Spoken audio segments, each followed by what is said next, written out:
Единствениот град во регионот кој некогаш имаше две кина, едно летно и едно зимско, со децении наназад е без ниту едно. Од некогашната голема кино традиција сега останаа само спомените. Сите се дружиме, сите одеме, не можеме кој се јави некој добар филм, гужва не може карти си земе.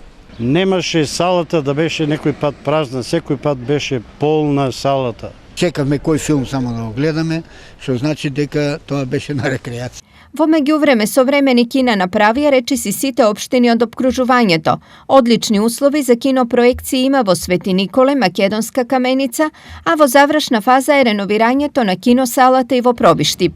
Станува збор за проект каде што вредноста е близу 20 милиони денари, обезбедени средства од Агенцијата за финансиска поддршка, ДДВ, тоа е наша обврска на општина Пробиштип. Проектот каде што станува збор за целосна реконструкција за сите фази, зборам за од водовод, канализација, електрика, архитектурата внатре. Сега веројатно редот треба да му дојде и на Штип.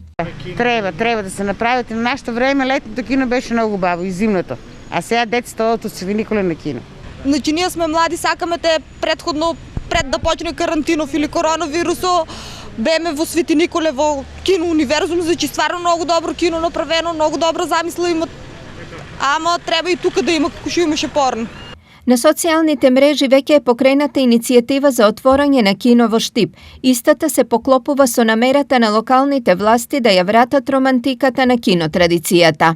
Знаете дека мултимедијалниот центар Киро Глигоров во неговиот склоп има сала која што е делумно уредена за кино, но треба дополнително доуредување, треба дополнителна опрема и бараме модалитети како тоа најдобро, најкреативно да го решиме со цел киното кое што би било отворено да функционира со, да речем, идеални услови.